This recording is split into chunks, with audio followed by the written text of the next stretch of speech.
everything. It's all connected. Your patterns don't mean anything. Stop it right there! People are gonna die! What are you doing? We need to end this now. Hello दोस्तों, मैं हूं आपका दोस्त Hunter और आज मैं एक अलग तरह की मूवी द 2.22 को एक्सप्लेन करने जा रहा हूं।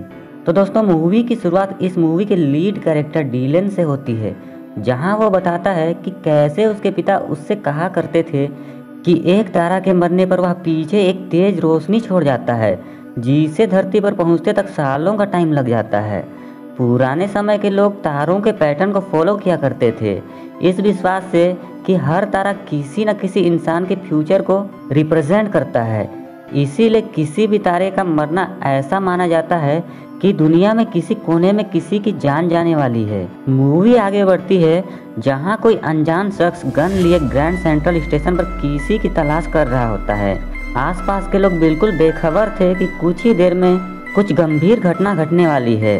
अंत में वो इंसान किसी प्रेग्नेंट लड़की से मिलता है जो कि शायद उसे जानती है, पर फिर तभी किसी और की नज़र उस पर पड़ती है और देखते ही देखते दोनों एक दूसरे पर गन तान देते हैं और घड़ी पर ठीक 2:22 पर गोली चलती है और फिर झटके से डीलन नींद से उठता है और अब हमें पता चलता है कि ये डीलन का सिर्फ एक सपना है। डीलन इसे इग्नोर करके ऑफिस जाने की तैयारी करता है, जहां बैकग्राउंड में न्यूज़ चल रही थी कि 2 हफ्ते तक न्यूयॉर्क वासियों को आसमान में सुपरनोवा का अनुभव होगा, क्योंकि आज से 30 साल पहले एक तारा की मौत हुई थी जिसका लाइट इफेक्ट धरती वासियों को अब जाकर महसूस होगी।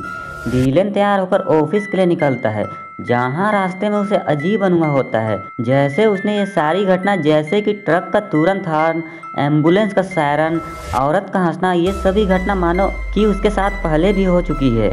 डीलन पेशे से एक एयर ट्रैफिक कंट्रोलर, उसमें एक खास तरह का टैलेंट था कि वह किसी भी मैथमेटिकल पैटर्न को एक्यूरेट विजुअलाइज कर सकता है, जैसे कि कौन से एयरक्राफ्ट को कब टेक ऑफ और लैंड करना है। बिना किसी कंप्यूटर एनालिसिस की मदद से वह अपने काम में माहिर, उसे अपने काम में बहुत मजा आता है।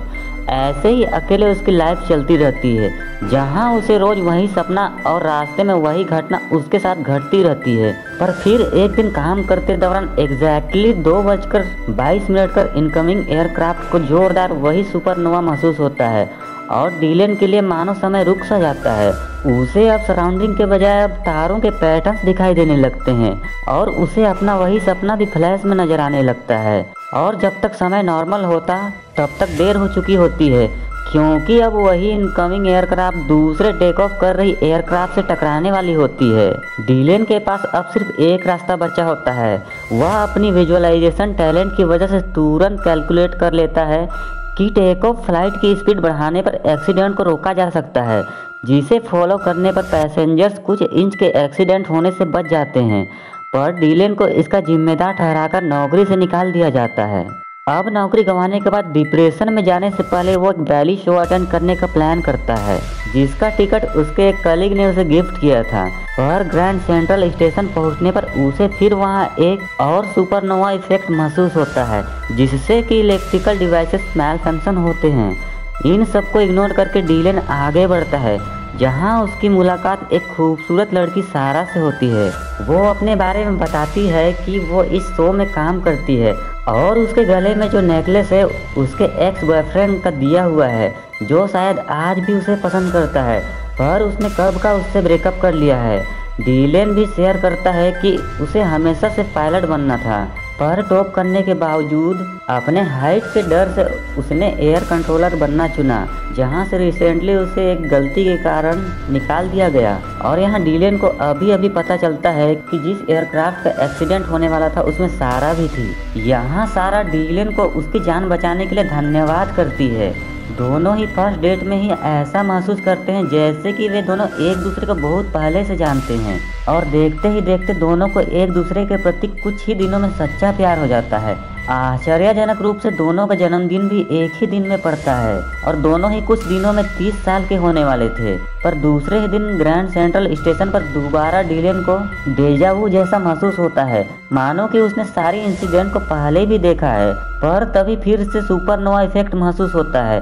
वो भी 2:22 पर। डीलन को अब तो कुछ गड़बड़ लगने लगता है। डीलन को अब कुछ तो गड़बड़ लगने लगता है, इसीलिए अब से वह सारे रिपीटेड घटना को नोट करने लगता है, जिससे वो और भी सरप्राइज हो जाता है कि और कुछ दिनों बाद अजीब घटना उसके लिस्ट में ऐड होने लगते हैं, जैसे कि एग्जैक्ट सेम टाइम पर वाटर ड्रिप करना, किसी कीड़े का उसे मारा दिखना और एयरक्राफ्ट का ठीक उसी समय उसके ऊपर से निकलना। वो और ज़्यादा परेशान तब हो जाता है जब वो सारा की गैलरी का एग्जीबिशन अटेंड करता है, जहां सारा का एक्स बॉयफ्रेंड जोनस कोइंसिडेंटली के ग्रैंड सेंट्रल स्टेशन का वही एग्जैक्ट सेम इवेंट को होलोग्राफिक इफेक्ट में दिखाता है, जो कि डीलन को रिपीटेडली महसूस हो रही है। अब डीलन को गलतफहमी हो जाती है कि शायद जोनस उसका पीछा कर रहा था और शायद उसने जानबूझकर ऐसा होलोग्राम बनाया है जिसके पीछे वो कितने दिनों से परेशान है।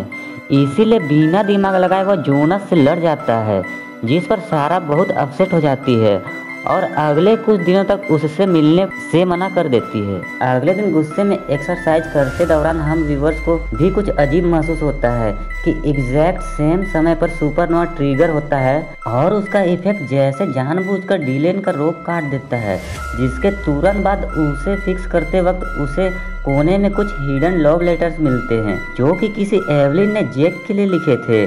उसका एड्रेस इसी जगह पर पता चलने पर उसे समझ आता है कि शायद जैक यहाँ पहले रहा करता था और कोइंसिडेंटली जैक का भी जन्मदिन सेम निकलता है। एवलिन की सिस्टर कैथरीन को खोजने पर वो उसे बताती है कि आज से 30 साल पहले एवलिन और जैक एक दूसरे को बहुत चाहते थे और उनका जन्मदिन भी सेम था, पर किसी डिटेक्टिव नोवा, जो शायद खुद भी एवलिन को बहुत पसंद करता था, उसने एवलिन को यकीन दिलाने की कोशिश की कि जैक एक क्रिमिनल उसके लिए खतरनाक है। इसीलिए उसके जन्मदिन के दिन वो उसे जैक से सेफ रखने के लिए कहीं ले जा रहा था। तभी जैक को पता चल गया और उसने शायद जलन के मारे एवलिन और नोवा की जान ले ली और वो खुद पुलिस के हाथों मारा गया। उस घटना की न्यूज़पेपर क्लिप देखने के बाद डीलन को अब पता चलता है कि ये वही घटना है जिसका उसे कई समय से सपना आ रहा है। और कैथरीन के गले में सेम नेकलेस देखने पर, जो कि एवलिन की थी, मूवी का पहला प्लॉट हमें पता चलता है कि सारा एवलिन का पुनर्जन्म है और वो खुद जैक का, क्योंकि आज से 30 साल पहले लाखों लाइट ईयर्स दूर जब सुपरनोवा घटी, उसी सेम दिन ये घटना घटी थी। शायद सुपरनोवा एक्सप्लोजन के कारण कोई चमत्कारी प्रलय घटा, जिसके कारण वो और सारा जैक और एवलिन की जिंदगी फिर से जी रहे हैं। वहीं शायद जोनस ही नोवा है, इसीलिए ही शायद उसने वही घटना का सेम होलोग्राम बनाया और शायद उसे भी यह सेम घटना महसूस होती होगी और शायद ये सारी अजीब इवेंट जो कि डीलन के साथ घट रही है वो पिछले जन्म में जैक के साथ हुई होगी और ये शायद उसके लिए कॉस्मिक वार्निंग है, जैसे कि आगे कुछ भयानक घटने वाली है। डीलन अब तुरंत एवलिन से मिलने पर उससे ब्रेकअप कर लेता है, क्योंकि अगर वो उसके साथ रही तो ठीक उसके जन्मदिन के दिन ही वो उसे मार देगा। पर सारा को तो ये सब उसका वहम लगता है। वह उसे बहुत समझाने की कोशिश करती है, पर डीलन अपना विचार बदलने को तैयार नहीं होता है और उसी की भलाई के लिए उससे ब्रेकअप कर लेता है। सारा अब एकदम टूट जाती है और वो भी जोनस से सवाल करती है कि उसने सेम इवेंट का होलोग्राम कैसे बनाया। जोनस को यह सब एक कोइंसिडेंट लगता है, पर जब वो रात को अकेले अपने होलोग्राम के प्रेग्नेंट वुमेन को डिटेल से एनालाइज करता है तो उसका प्रोफाइल सेम सारा की तरह नजर आता है। उसे भी यह समझ में आने लगता है कि वो शायद नोवा का पुनर्जन्म है, पर सारा के प्यार में पागल वो सारा को कुछ न बताने का निर्णय लेता है। इनफैक्ट उसे डीलन से दूर रखने के लिए उसे बहलाकर कहीं चलने के लिए मना लेता है। वहीं दूसरी तरफ डीलन आत्महत्या करने बढ़ता है, क्योंकि वह जानता है कि वो होनी को नहीं टाल सकता है, पर लास्ट मोमेंट पर रुक जाता है, क्योंकि अगर यूनिवर्स उसे वार्न कर रही है तो शायद वो होनी को टाल सकता है। अब अगले दिन दोनों का जन्मदिन होता है और ये वही दिन होता है जिस दिन वो घटना घटने वाली होती है।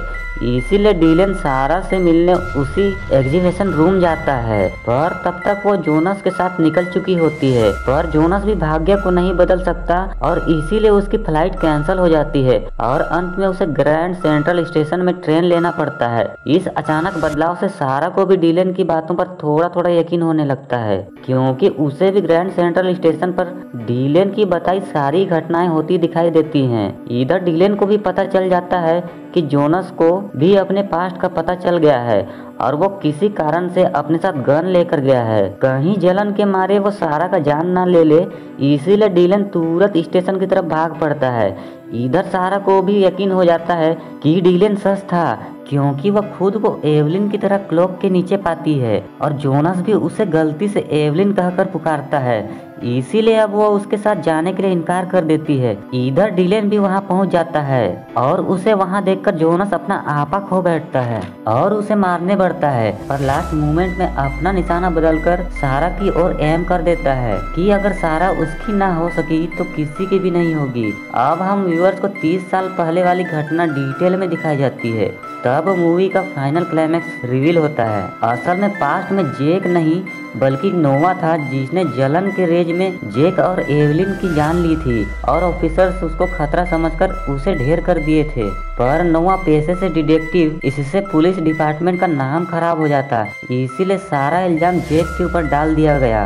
अब सारा की जान खतरे में देख डीलन तुरंत उसकी जान बचाने भागता है और एग्जैक्ट 2:22 पर जोनस गोली चला देता है, पर डीलन बीच में आ जाता है और गोली डीलन को लग जाती है। अब इससे पहले कि पागल जोनस सारा की भी जान ले ले, ऑफिसर्स उसे ढेर कर देते हैं और इधर डीलन भी 2:23 तक जिंदा रहने में सफल हो जाता है, जिसके कारण उसने अपना भाग्य बदल दिया था और दोनों भी जिंदा होते हैं।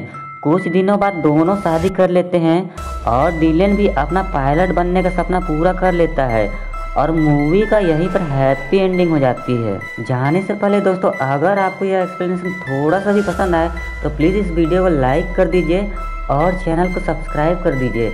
मैं मिलता हूँ आपको नेक्स्ट मूवी की एक्सप्लेनेशन वीडियो पर, तब तक के लिए बाय।